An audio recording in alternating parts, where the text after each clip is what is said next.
back. Stop! Welcome to Watch Mojo, and today we're counting down our picks for the top 10 things you missed in Rick and Morty Season 6, Episode 7. You should have thought of that previously! Get him! For this list, we're looking at some of the more subtle and not so subtle callbacks and references found in Rick and Morty Season 6, Episode 7. If you haven't had the chance to portal into this episode, be ready for spoilers. Have you ever been saved by an old man with soup? Let us know in the comments. Number 10. Previously On. This episode opens with a Previously On segment to remind us of what's been going on story-wise with the show. Previously on Rick and Morty. Jerry, I had sex with your wife. I did it! I fixed portal travel! This is a convention used by many shows to bring viewers up to speed on relevant plot threads and events before watching a given episode. Here, we're reminded of the Two Beth's affair being revealed to Jerry, Rick restoring portal travel, Rick and Morty meet Jack the Ripper. Wait, what? Jack the Ripper at your service. Cool! This happened too? The show puts a spin on this trope as we're suddenly introduced to events that we've never seen before, such as Summer turning 18 and becoming pregnant, and Beth apparently releasing a bunch of bees that end up stinging Jerry to death. I'm innocent! I didn't release those bees! I love Jerry! It's a wonderful twist as this episode takes us on a meta-filled adventure. Number 9. Space Jam.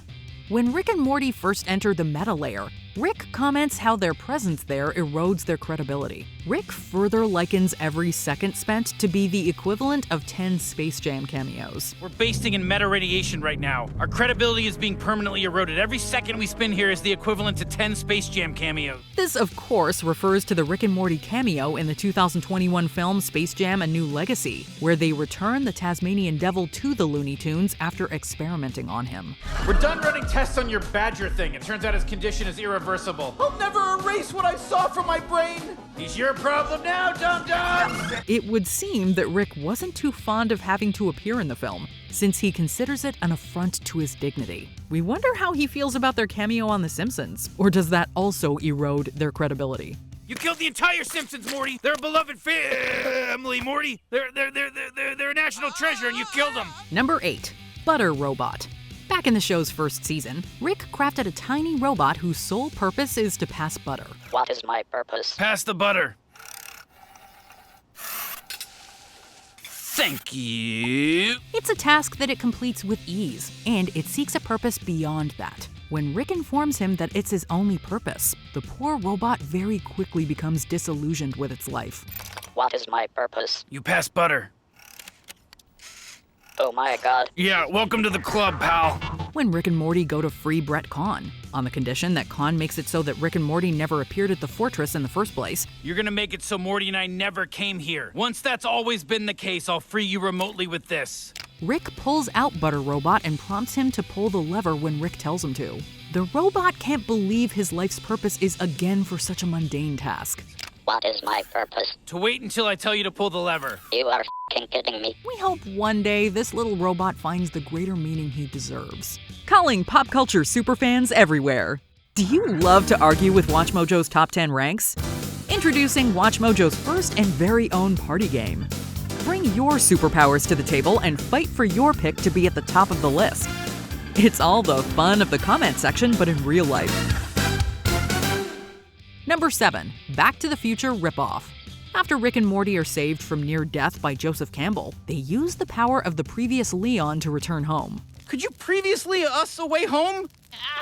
Well, I'll sure enjoy trying. Yeah, I bet you would. During the sequence, Rick works on building a machine to create a hole in the fourth wall. Since it will take a while to complete, Campbell offers to let them live in a shed of his, but warns them not to open the door after dark. How long will it take? Years. You can live in my woodshed. Just don't open the door after dark. Why not? A drunk Campbell berates Rick and Morty and calls them Back to the Future ripoffs. This is a direct reference to the inspiration from which the two characters are based, and also show co-creator Justin Roiland's previous animated project, The Real Animated Adventures of Doc and Marty, a more explicit parody of the classic 1985 film. Oh man, my kite's in the tree, Doc. I hate this stupid tree. I'm so sad. Don't be sad, Marty. We'll go back in time, and we'll make sure that your kite doesn't get stuck in the tree. Number 6. Abs. As Storylord moves to steal the motivation from everyone in the universe, Rick shows up to stop him. right before they fight. Story-Lord rips off his top, revealing his jacked body. Well, I'm driven to lower my blood sugar, but guess who's getting tacos after he kicked your ass? So you're jacked, who cares? Rick is less than impressed, which is a markedly different reaction from when we first encounter Story-Lord on the story train. God damn. We already did this! Oh, is this a double beat? Oh well, just how I adventured, dog. This is more impressive than the tickets please guy, though. In fact, Story-Lord is taken aback when Rick rips off his top to reveal his jacked bod. It looks like Rick kept in form since having his night person to work out for him back in episode 4. We wonder if Rick and Morty are still releasing new episodes of their podcast. Abs are cool. Way cool. But as above, so below. Know what I'm saying, Rick? Morty, you must be referring to these excellent boxer shorts we got from the good folks at Boxer Lobster. Number 5. Bane. This Jesus does not mess around. I'm your worst nightmare. I'm the Jesus from every Jesus joke. The one without a God. Morty! As part of Story-Lord's plan to escape into the real world, he has Jesus beat up Rick and Morty. He picks up Rick and breaks his back over his knee. Oh God, not the Bane! Not the Bane! Oh! This is similar to what happened to Batman when he squares off against Bane in the film The Dark Knight Rises. And of course, that moment takes its cue from the Batman comic book storyline Nightfall. This isn't the only Batman reference in this episode. When Story-Lord confronts his creator Jan, he reveals the inspiration behind the story train is based on an episode of Batman the Animated Series where enemies of Batman swap stories about him. The fact of the matter is we each have an almost Gotham Batman story. I know mine's the best, but let's hear yours anyway. Number 4. Literary tropes. For an episode dealing with metatextual, self-referential concepts, there's obviously going to be a ton of literary tropes thrown at you. Rick gives Morty a pair of goggles that let him see the meta layer of the show.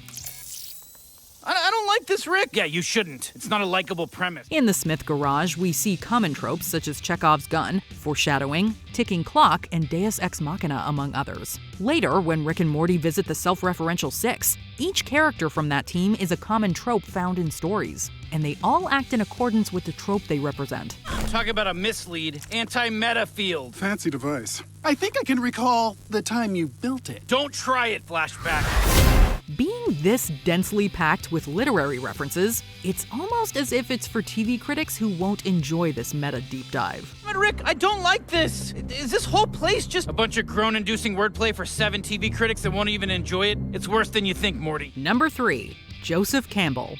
Campbell was a literary scholar known for his analysis of mythology and folklore, such as The Hero's Journey and his book, The Hero with a Thousand Faces. Soup?